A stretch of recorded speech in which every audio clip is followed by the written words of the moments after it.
नमस्कार, India voice देख रहे हैं यहां पर। मैं हूं आपके साथ शिवम दुबे। इंडिया वॉइस के खास कार्यक्रम हरियाणा पंजाब में आप सबका स्वागत है।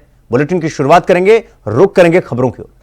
हरियाणा के मुख्यमंत्री नायब सिंह सैनी हिसार के अग्रोहा मेडिकल कॉलेज पहुंचे, जहां उन्होंने सावित्री जिंदल खेल परिसर और सीताराम गर्ल्स हॉस्टल का उद्घाटन किया।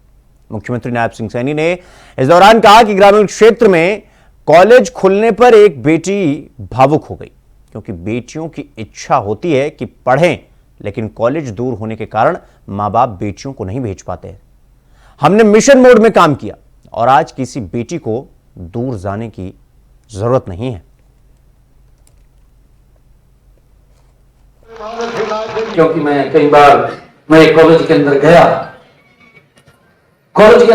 तो वहां बेटियों ने मुझे कहा कि वो बड़ी भावुक हुई।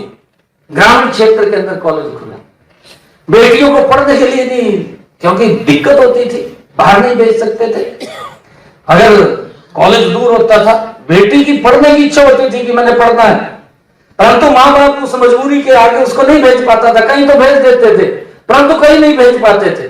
भेजते हमारा जो कल्चर था ग्रामीण क्षेत्र का, इस प्रकार का कल्चर था। परंतु हमने एक मिशन मोड में काम किया। मनोहर लाल जी ने कहा कि पूरे हरियाणा का रोड मैप बनाइए, और रोड मैप बना करके हर 20 किलोमीटर के ऊपर हमारी बेटियों को कॉलेज मिलना चाहिए। और मुझे खुशी है इस बात की, मिशन मोड के अंदर हमने इस एजुकेशन के अंदर काम किया है। और जब मिशन मोड के अंदर हमने काम किया है, तो आज हरियाणा प्रदेश के अंदर हर 20 किलोमीटर के ऊपर हमारी बेटियों को अच्छा कॉलेज मिल रहा है। और वो उनके जो सपने थे कि हम पढ़ सके, उस सपने को साकार कर रही है। ये सरकार सुविधाएं खड़ी कर रही है, गति से कर रही है। परंतु कई बार लोग इधर उधर की बात भी कर देते हैं, क्योंकि उनका अपना एजेंडा है। अभी मैं तो इस बात को सारा का सारा तंत्र ये लगा हुआ था, कहा सरकार तो नहीं है रही, मैं कह रहा मगर सरकार रह रही है। सारे तंत्र खराब हो गया था। मैंने कहा मगर सरकार आ रही है। और हरियाणा प्रदेश के लोगों को मैं प्रणाम करता हूं कि उन्होंने नरेंद्र मोदी जी और डबल इंजन के नेतृत्व के अंदर लगातार। तो वहीं कुरुक्षेत्र में हरियाणा के राज्यपाल बंडारू दत्तात्रेय ने अंतर्राष्ट्रीय गीता महोत्सव और मीडिया सेंटर का शुभारंभ किया। कार्यक्रम के दौरान राज्यपाल बंडारू दत्तात्रेय ने कहा कि अंतर्राष्ट्रीय गीता महोत्सव समाज को परिवर्तन देने वाला समारोह है और भगवत गीता विषम परिस्थितियों में संजीवनी के साथ साथ सभी मजहबों के लिए सर्वमान्य ग्रंथ है। सभी मानव समस्याओं का हल गीता में निहित। अंतर्राष्ट्रीय गीता महोत्सव का शुभारंभ राज्यपाल बंडारू दत्तात्रेय ने कार्यक्रम का शुभारंभ किया। और इस कार्यक्रम में हमारे उपस्थित विधायक श्री अशोक अरोड़ा जी और हमारे पूर्व मंत्री सुभाष शुक्ला जी और शेरगंज गवर्नमेंट छात्रा जी, श्रीमती गीता भारती जी, श्रीमती न्यासी जी, श्री अशोक सिंगल जी और उपस्थित सारे।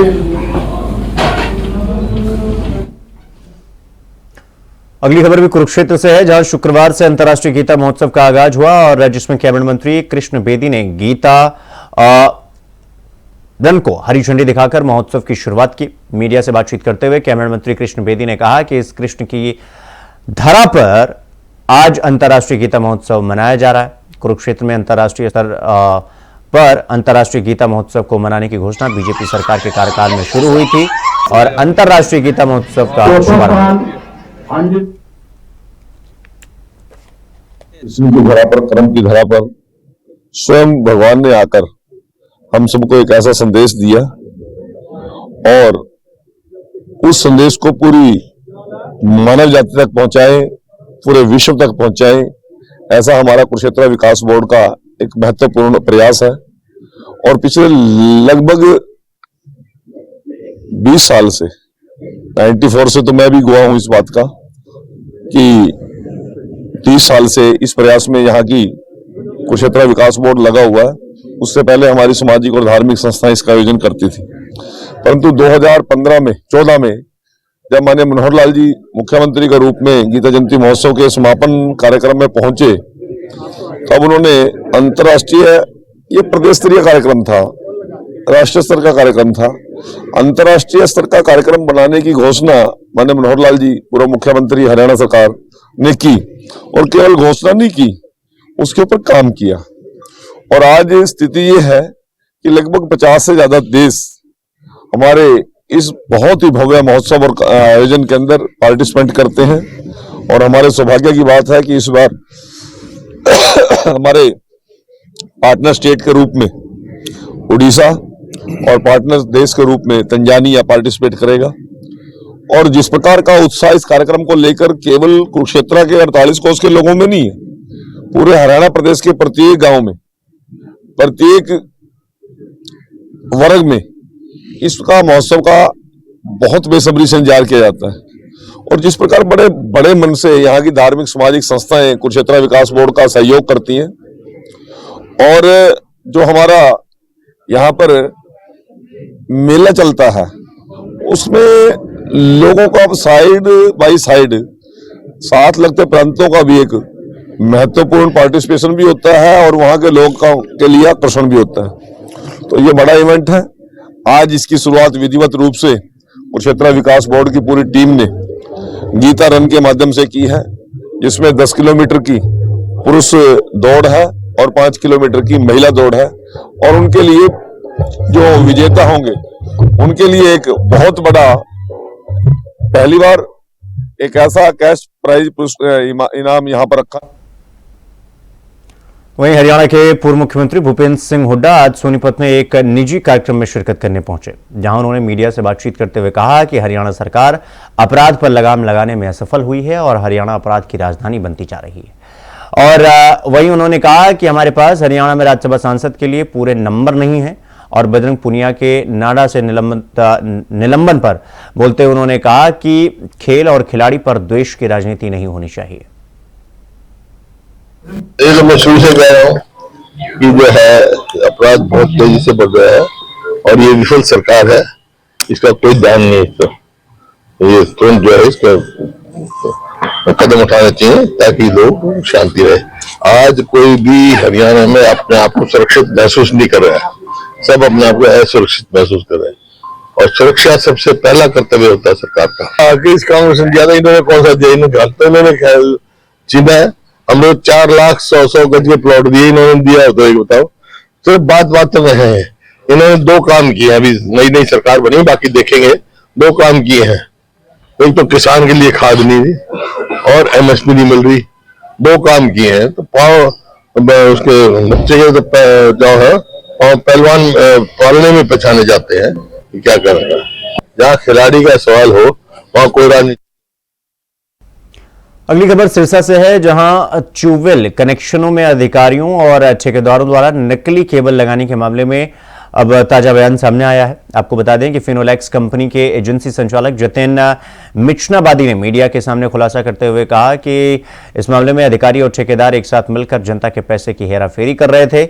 मिचनाबादी ने आरोप लगाया कि मामला शुरू से ही दबाया जा रहा है और केवल 4 आरोपियों को गिरफ्तार किया गया, जबकि असली दोषी आज भी बाहर घूम रहे हैं। जतिन मिचनाबादी ने कहा कि यह मामला 2021 में शुरू हुआ था, जब अधिकारियों और ठेकेदारों ने नकली केबल लगाई थी। मैंने 2022 में इस पर आवाज उठाई, लेकिन कार्रवाई सिर्फ कुछ कर्मचारियों तक ही सीमित रही और 4 लोग गिरफ्तार हुए, लेकिन बाकी आरोपी, जिनमें उच्च अधिकारी भी शामिल हैं, आज तक पकड़े नहीं गए। जब तक इस मामले में निष्पक्ष जांच नहीं होती, तब तक यह मामला खत्म नहीं होगा। नमस्कार जी सभी बंधुओं को। ये मामला public health engineering department Haryana Sirsa का था, जिसमें 2020-21 में ट्यूबवेल लगे थे पानी सप्लाई करने के लिए, पीने के पानी के लिए, जिसमें नकली फिनोलेक्स केबल लगाई गई थी। जिसमें यह मामला पहले भी अनिल विज जी के संज्ञान में आया था 31/12/2021 को, जिसमें उन्होंने FIR के आदेश दिए थे। FIR दर्ज हुई जी 22/1/2022 को। जिसके बाद ये मामला लटकता गया। उसके बाद मई 2022 में इसमें एसआईटी बनी। तो एसआईटी बनी तो इसमें एक एएसआई हनुमान को एसआईटी मेंबर बनाया गया। किसी को कोई मतलब नहीं था, सिर्फ ये एएसआई हनुमान ही करता रहता था एसआईटी के बिहाफ पर।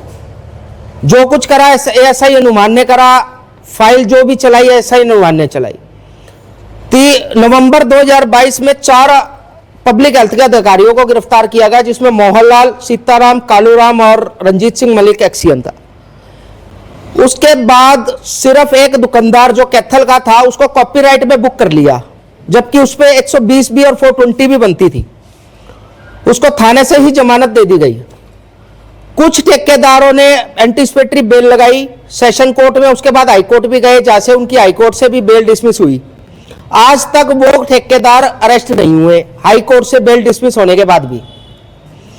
उसके बाद जी ये एसआईटी भंग हो गई, एएसआई हनुमान ने इसमें चालान फाइल कर दिया और ये खत्म हो गया मैटर। हमने आवाज उठाई कि जी इसमें अधिकारी तो बहुत थे, सिर्फ 4 को गिरफ्तार कर लिया, बाकी एसएचओ सिटी ये रिपोर्ट देते थे कि जी इस मामले में तफ्तीश पूरी हो चुकी है, आगामी कोई अनुसंधान की आवश्यकता नहीं है। तो वहीं गुरुग्राम में मौसम में हो रहे बदलाव और बढ़ते प्रदूषण से मरीजों की संख्या लगातार बढ़ने लग गई है। मरीजों में सबसे ज्यादा बच्चों और बुजुर्गों की संख्या देखने को मिल रही है। निमोनिया और खांसी जुकाम के साथ साथ सांस लेने में परेशानी की वजह से लोग अपने बच्चों को लेकर अस्पताल पहुंच रहे हैं।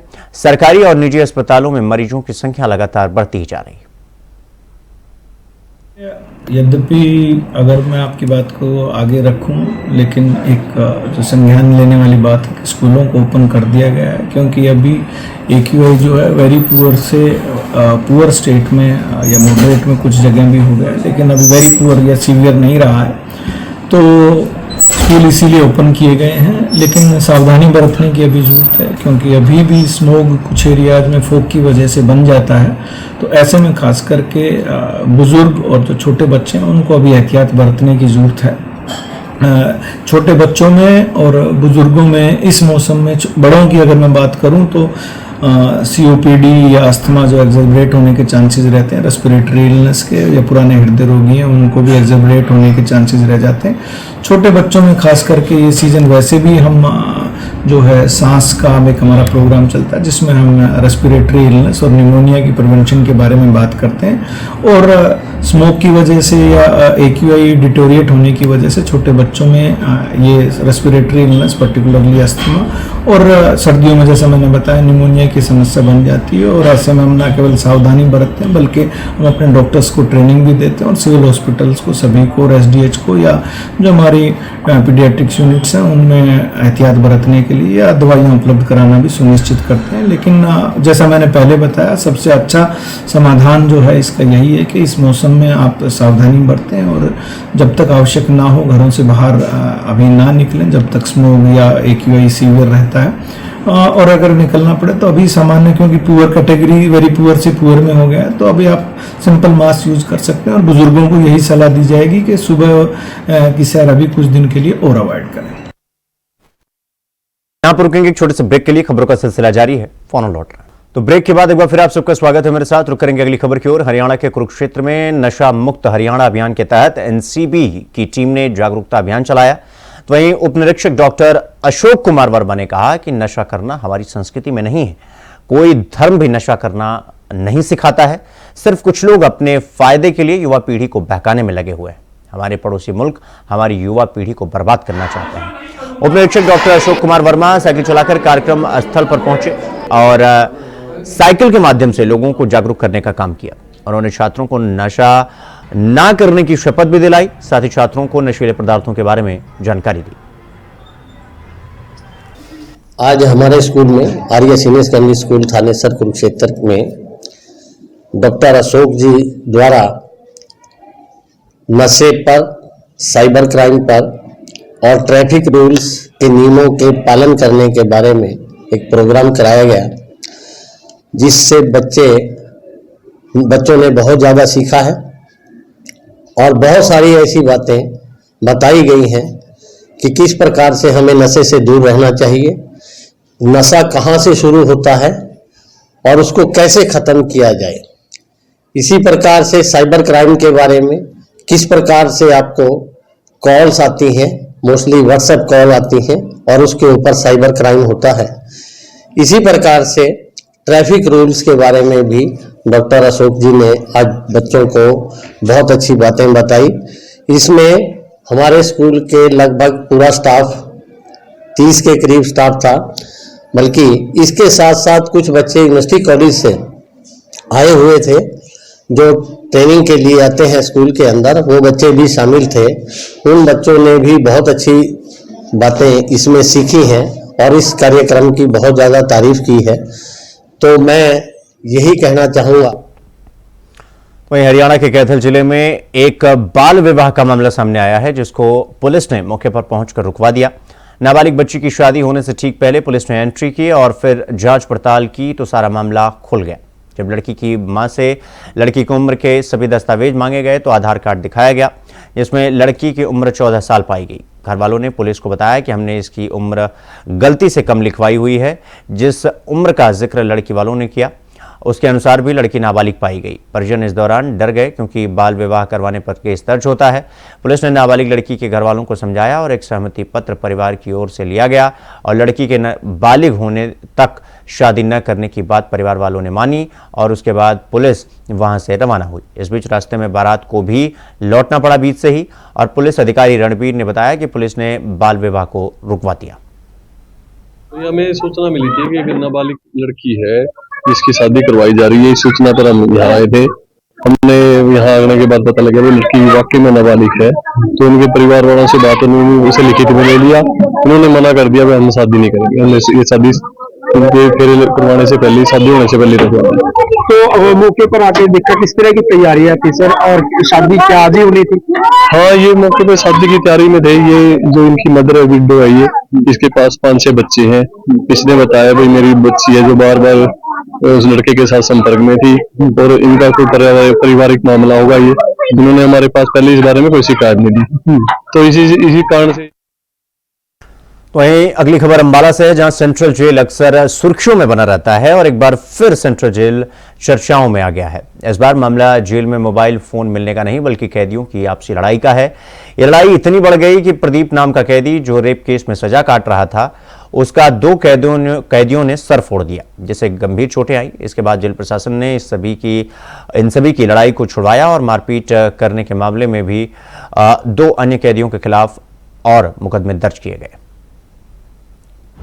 ये एक पंचकुला से 376 एन के केस में, रेप के केस में था और दूसरे 302 के केस में था।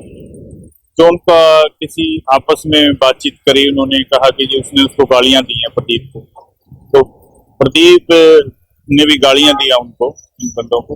तो प्रदीप के साथ उन दोनों ने मारपीट की है और इसके सिर में गहरी चोट लगी है। मुकदमा दर्ज कर दिया गया और अभी तफ्तीश चल रही है। 2 व्यक्तियों 2 खिलाफ है, जो कि यहाँ बड़ौला गांव में एक मर्डर हुआ था, उसके अंदर वो दोनों बंद। वहीं गुरुग्राम पुलिस ने एक बड़ी सफलता हासिल करते हुए गुम हुए 2397 फोन को ढूंढ निकाला, जिनकी कुल कीमत 5 करोड़ से ज्यादा है। गुरुग्राम पुलिस ने इन सभी फोन को CIR पोर्टल के माध्यम से ढूंढा और गुरुग्राम की सभी पुलिस जोनों में स्थापित साइबर सेल की पुलिस टीमों को कई माध्यमों से मोबाइल फोन गुम होने की शिकायतें प्राप्त हुई थी, जिस पर कार्रवाई करते हुए CEIR पोर्टल की सहायता से पुलिस टीमों ने शिकायतों और सूचनाओं में गुम हुए मोबाइल फोन्स को ढूंढकर बरामद किया और बरामद किए गए मोबाइल फोन को उसके असल मालिक को लौटाने का काम किया। ये एक पोर्टल सरकार के द्वारा बनाया गया है जिसका नाम है CEIR पोर्टल, जो कि www.ceir.gov.in ये उसका URL है।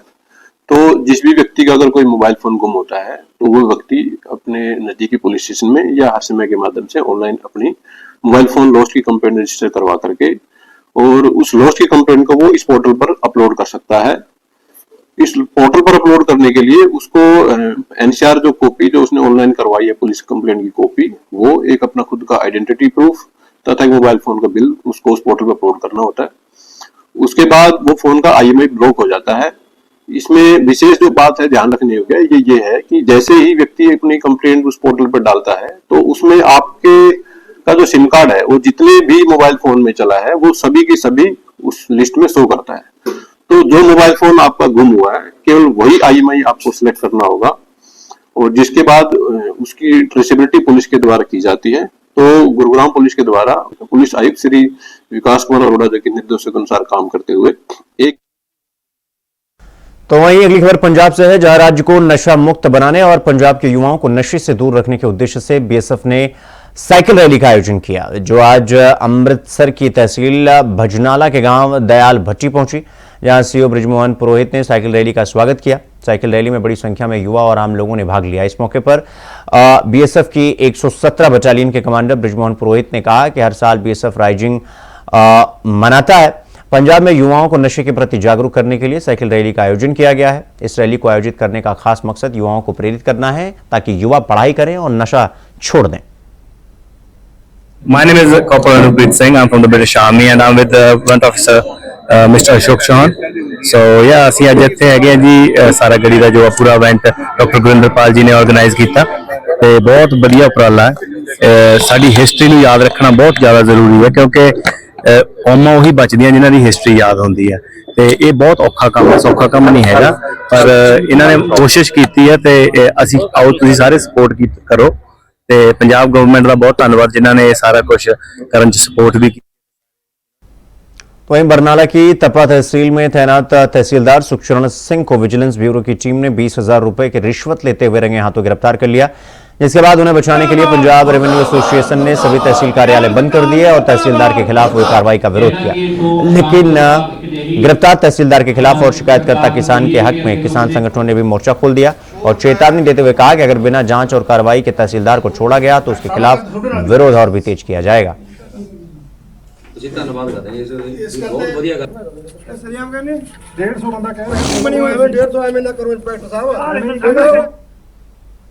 तो वहीं खन्ना के एक निजी अस्पताल में डिलीवरी के बाद एक महिला की मौत ने इलाके में हड़कंप मचा दिया। मृतका के परिजनों ने अस्पताल में जमकर हंगामा कर और डॉक्टरों पर इलाज में लापरवाही करने का आरोप लगाया।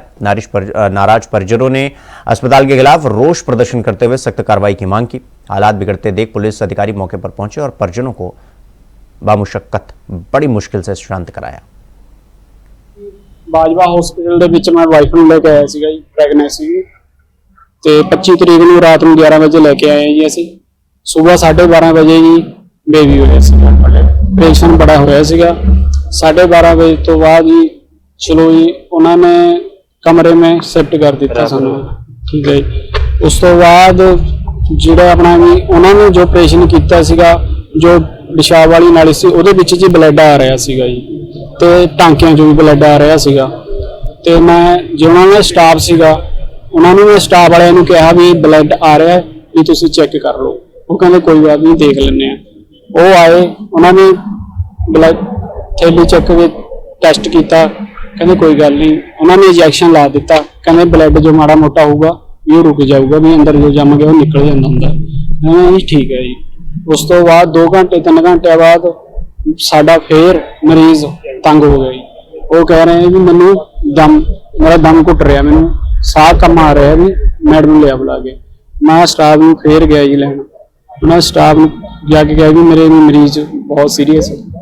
ਉਹ ਕਹਿੰਦੇ ਵੀ ਕੋਈ ਗੱਲ ਨਹੀਂ ਦੇਖ ਲੈਂਦੇ। ਅੱਧੇ ਘੰਟੇ ਬਾਅਦ ਫਿਰ ਉਹ ਆਏ, ਅੱਧੇ ਘੰਟੇ ਬਾਅਦ ਆ ਕੇ ਇੰਜੈਕਸ਼ਨ ਲਾ ਕੇ ਫੇਰ ਚਲੇ ਗਏ। ਉਹ ਜੀ ਕਹਿੰਦੇ ਵੀ ਹੌਲੀ ਹੌਲੀ ਅਸਰ ਕਰੂਗਾ ਜੀ।